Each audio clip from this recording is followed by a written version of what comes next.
সানি লিওনির নাচে পয়সা উসুল। সদ্য মুক্তি পাওয়া সিনেমা রইস এর গান লাইলা মে লাইলা দেখে দর্শকের পয়সা ছুড়ে দেওয়ার একটি ভিডিও ভাইরাল হয়ে গেছে সামাজিক মাধ্যমগুলোতে। গানটিতে নেচেছেন সানি লিওনি।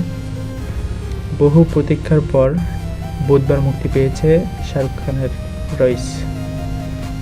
এই সিনেমায় লাইলা ও লাইলা গানে নেচেছেন সানি লিওনি।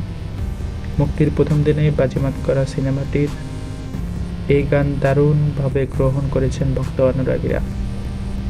এক ভিডিওতে দেখা যায় পর্দায় এই গান চলার সময় টাকা উড়িয়ে দিচ্ছেন উপস্থিত দর্শক।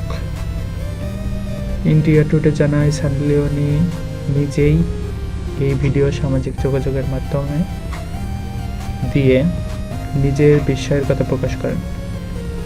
বলেন, আমি তো টাকা উঠতে দেখেছি, এটা তো পুরোই পাগলামি, দারুণ লাগছে। আমার ভক্তরা পৃথিবীর সেরা ভক্ত, অনেক অনেক ভালোবাসা সবার জন্য। সিনেমাটির মুক্তির একদিন আগেই গানটির আসল নায়িকা জিনাত আমানের সাথে দেখা করেছেন সানি। জিনাতের সাথে দেখা করতে পেরে দারুণ উচ্ছ্বসিত তিনি। আমি গতকাল তার সাথে দেখা করেছি, এই গানের জন্য তাকে ধন্যবাদ জানিয়েছি।